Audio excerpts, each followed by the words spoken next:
Carla Knits podcast. Today is Saturday, January 13th, and I am coming back with my second video in a series of 3 about my Make 9 boards for 2024. So I have 3 Make 9 boards. I couldn't limit myself to just one. So I divided my 3 into categories. So my first Make 9 board, which I'll post here, I made a video about last week, and this was about all of my whips that I have that I would like to either finish or put some work into those. And I will link that video down below. The second, which we'll focus on today, is going to be new cast-ons or new crocheting projects. I think there's 2 crocheting projects in there, and I couldn't limit myself to 9. I made a grid of 9, but I have a couple bonus patterns that I want to share too, that since I've made my board, I found a couple more patterns. So that's what we're going to focus on today. And then the third, which will come out sometime this month, will be my whip board of sock patterns that I would like to knit in 2024. So just to recap a little bit, the 2024 Make 9 board is hosted.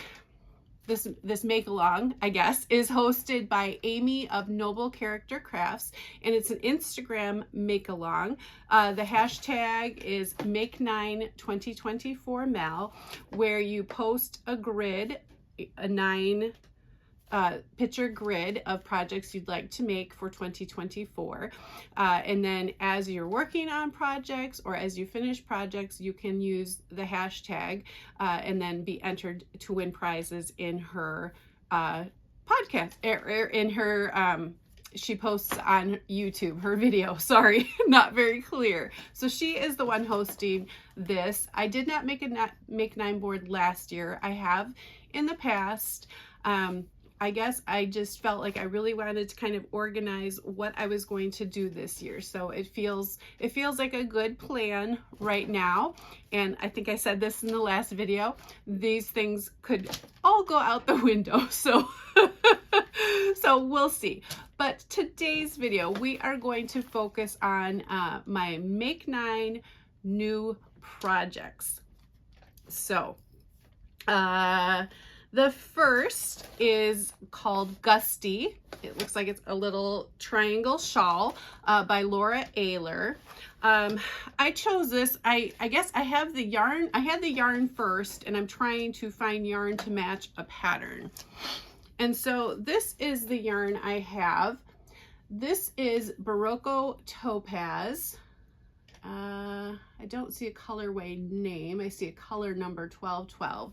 And I won this from a yarn store. If you've been with the podcast for a while, and this goes back a couple of years, I went to a yarn tasting, which was to sample different yarns that Berroco had put out for, I believe, the fall of, maybe it was 2022 or 2021. But I won one of the, I guess, door prizes, I'll say. And it came with this pattern book by Berroco, you know, specifically focusing on patterns for the Berroco Topaz yarn.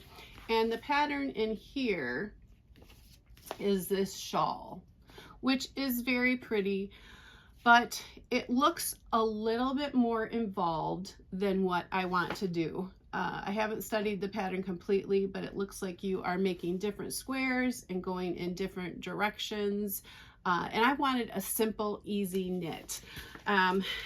In this book, the next page shows a sweater made with this specific colorway. And I really like how it just knits up plain. I hope I'm showing that okay. And so I wanted a shawl pattern that was going to do that. So I picked the Gusty shawl. I'm not going to need all of these, but I guess I could keep going and make it a bigger shawl. So I think I will only need 2 of these skeins. This is a worsted weight yarn.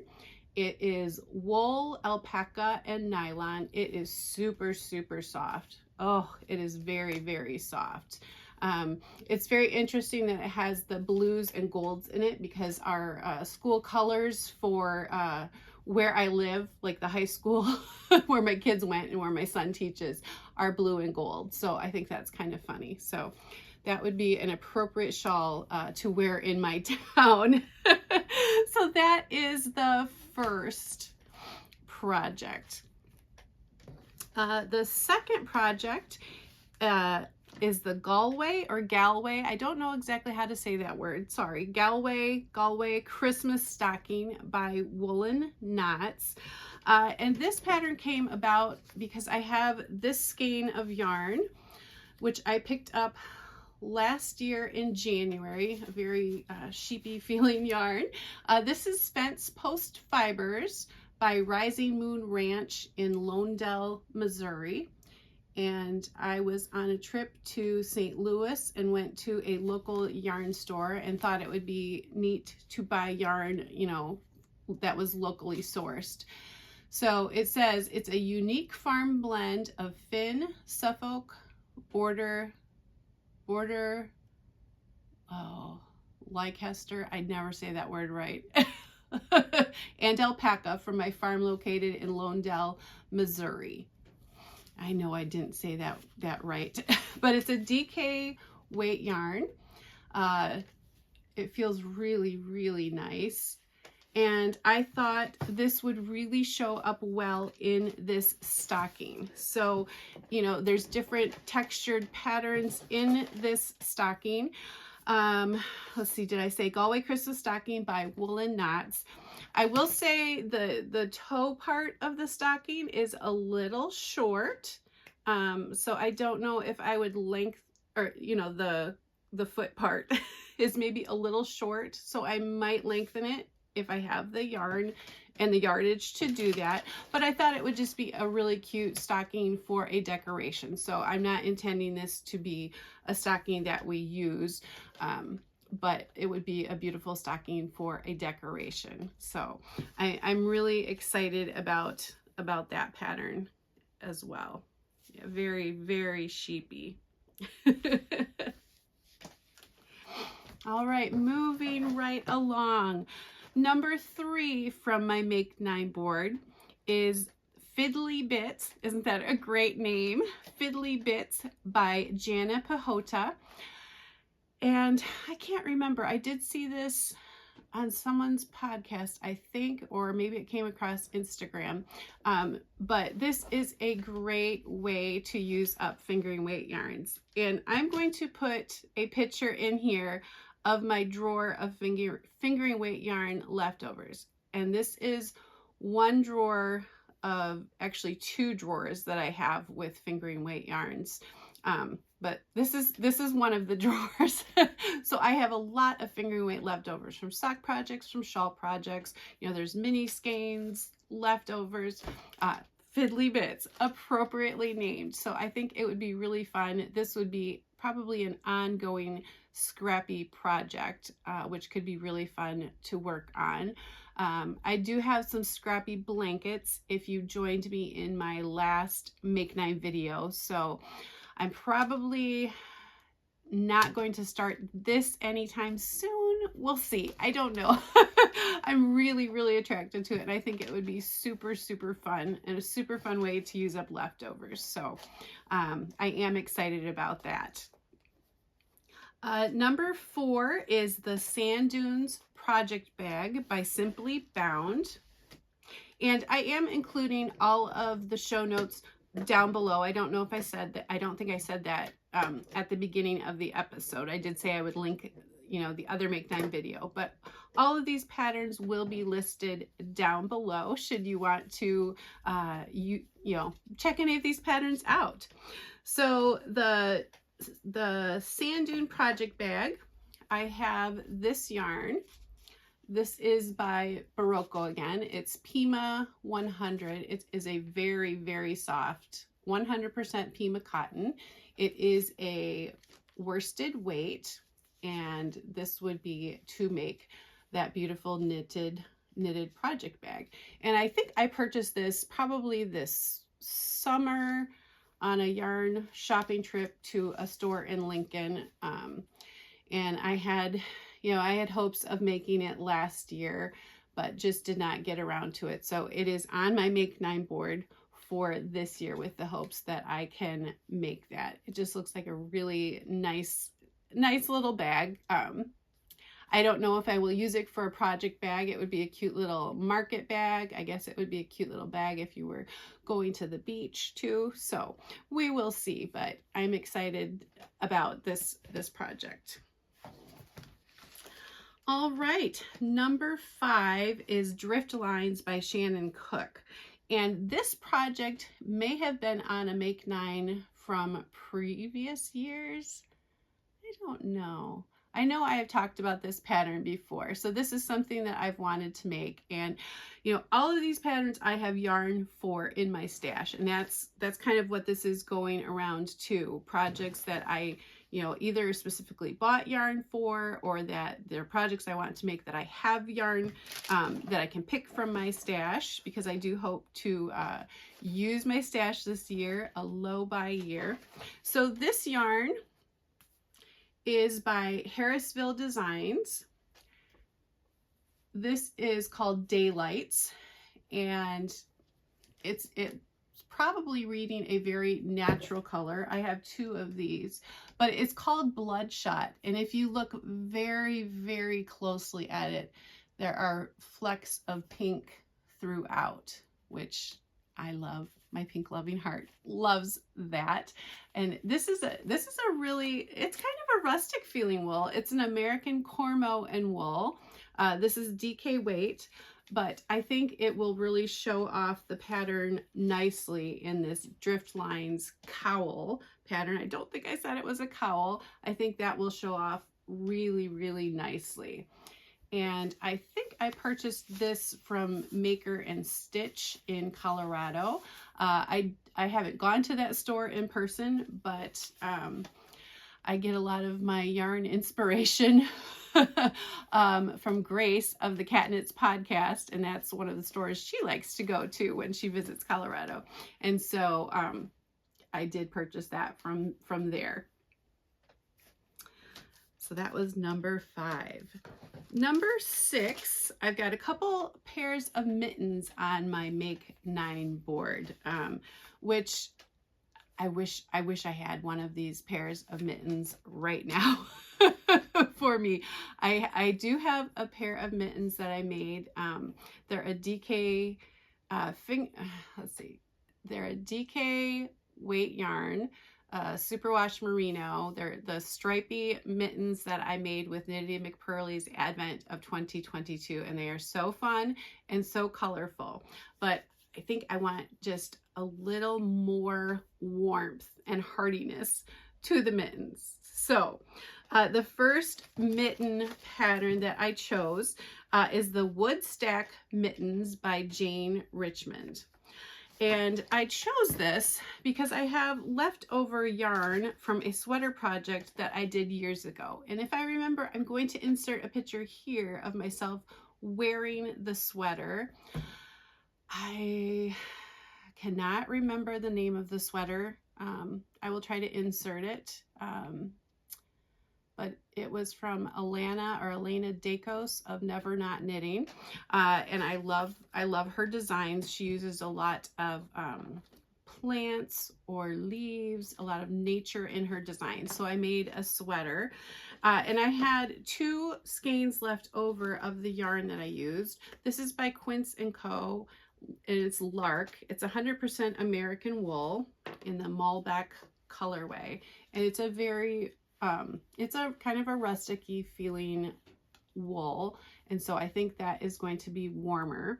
So the Woodstack mittens, I hope I said Woodstack instead of Woodstock, but the Woodstack mittens, I looked at buying the pattern on Ravelry, and then I noticed it was also in a book.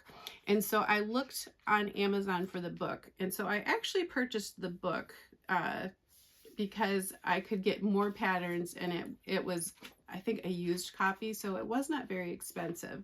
But the book is Within by Jane Richmond and Shannon Cook, and it says Knitting Patterns to Warm the Soul. And this is an old book. Let me see, I shouldn't say old, but it's certainly not a newer publication. This came out in 2016.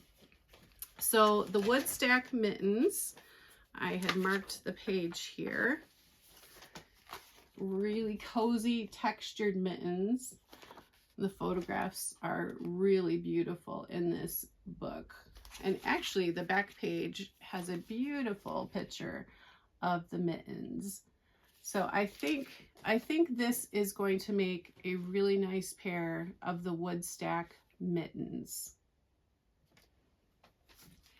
And there are some, I really like this hat on the back cover too, so that's something to revisit at some point in the future. But the mittens, very excited about that. So I think that one of all of these is probably going to be possibly the first cast on from my new projects Make 9 board. All right, the second pair of mittens that is on my Make 9 board, I have certainly talked about on the podcast before. This is the title, or the name of the pattern is the Karen Double Layer Mittens by Heidi Hennessy. And you have mittens that are lined. So essentially you are knitting 2 mittens and folding it in on itself. And the yarn that I have is Debbie Bliss Baby Cash Merino. My friend Lois from my in-person knitting group made a pair of mittens using this yarn, and I tried them on and they were so nice and toasty warm. So I know I shared this on the podcast one time, and it's a lined mitten. So do I do this as the outside with this as the inside, or vice versa? My pinkish loving heart says I should use this for the outside and this for the inside. But is this going to get really dirty? I don't know. I think that's been my hang up, which to use. I still think maybe this for the outside. Yeah. But Baby Cash Merino, I believe I knit a little baby sweater a while ago with this yarn. It's very nice. It is 55% wool, 33% acrylic, and 12% cashmere, which that's why it's so soft. But I just think this pattern is so pretty and feminine with the little eyelets in there. I just think this would be a beautiful pair of mittens, kind of a fancy pair of mittens. So, maybe if they were just my church going mittens or something like that, they're certainly not going to get too dirty, are they? So I would really like to make those toasty warm mittens. Number 8 is another scrappy project. This is called the Scrap Yarn Basket by My Poppet Makes. And you use 4 strands of DK held together. This is a crochet project with an M or N hook. And I'm thinking you could adjust your hook size, use different weights of yarn to make up the basket. I was really inspired to make this basket by Ravelry user Dorothy CR. She's posted several baskets, scrappy baskets, from last year's Love Your Stash make along. She posted the baskets that she's made, and they are so fun. So I'm really excited to try this. Here is my drawer of DK weight scraps, which I will put here. So I have a lot of scraps that I would like to use. So yeah, scraps to use, yarns to use, so much fun things to make. My hesitation with this is I know holding, several strands of yarn together and crocheting them is going to be a little hard on the hands. So I might just have to take it really easy and take it slowly, but I'm really excited to try this and, just see the different color combinations I can come up with, fun yarns in my drawer. So, have any of you made scrappy yarn baskets? I just think this is, super fun way to use up your yarn. We have come to number 9 on my Make 9 new projects board. And this is a pattern on Etsy that I purchased. This is the Rustic Cable Stitch Table Runner. This is also a crochet project. So how many crochet projects? I guess 2 crochet. Yep, the Scrap Yarn Basket and the Rustic Cable Stitch Table Runner. This is by C Love Share on Etsy, and it is a beautiful crochet cable table runner.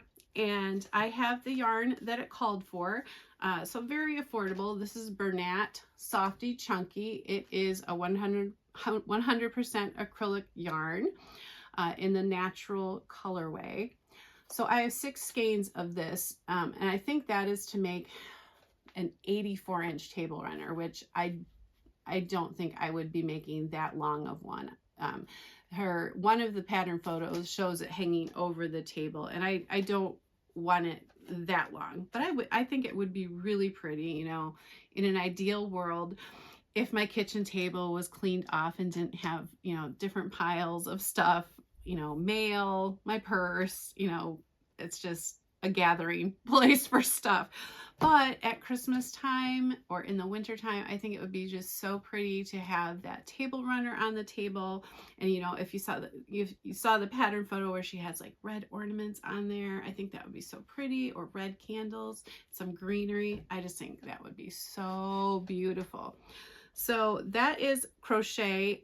That is also going to be a little hard on the hands because it is a thicker yarn, a chunkier yarn. I do find that chunkier yarns are a little more difficult to work with for the hands. It's a size 6 yarn, so that's definitely a bulky, well, it's chunky. It's a chunky weight yarn.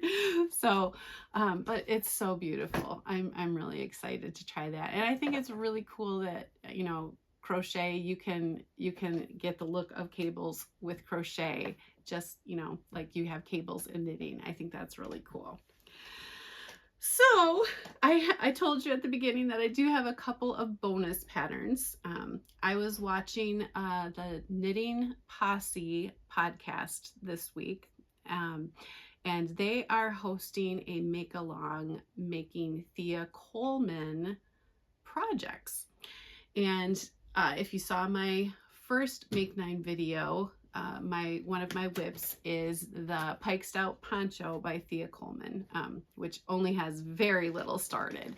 But I got on Ravelry and was looking through some of her other patterns, and I saw a couple of hats, and I realized I did not have any hats on my Make 9 board, which is kind of crazy for new projects. So I saw a couple of hats that I was really drawn to that I have yarn for.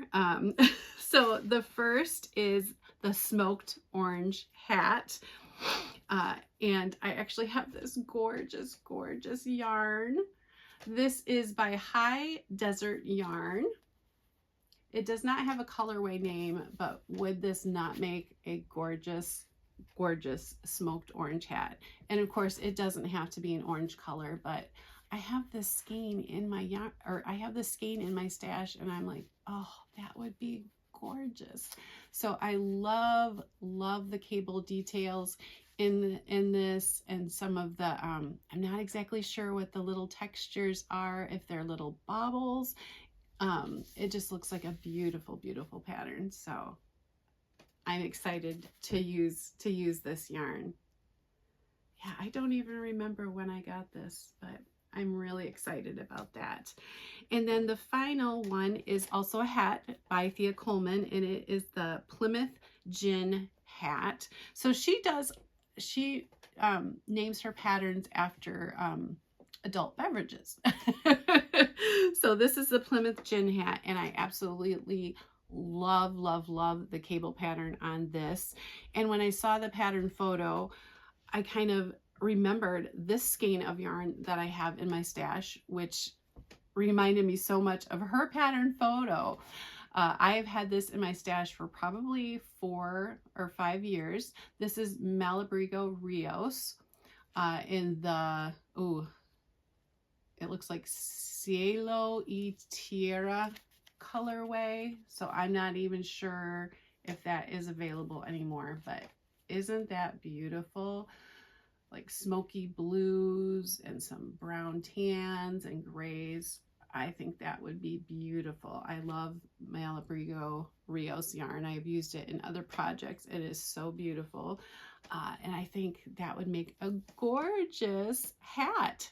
So yeah, so all of the yarns and projects that I hope to start this year and make, it will be interesting as the year goes on to see, how these plans develop, if some of these projects are made, and I assume some of these will be made, not all of them, but it will be interesting to revisit this as the year goes by, and maybe that's a video I need to think about for the future. How am I doing with my Make 9?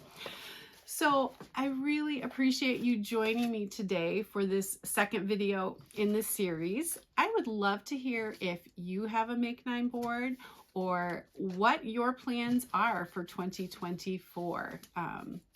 It would be great to share that. I love hearing what other people are knitting on, crocheting on. If you'd like to share that with me in the comments down below, that would be great.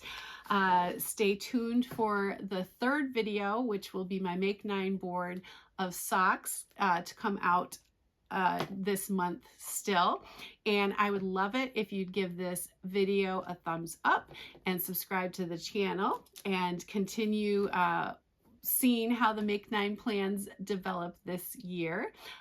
You can find me other places on social media, Instagram and Ravelry as cbcraftygirl. So I'd love to have you follow me there.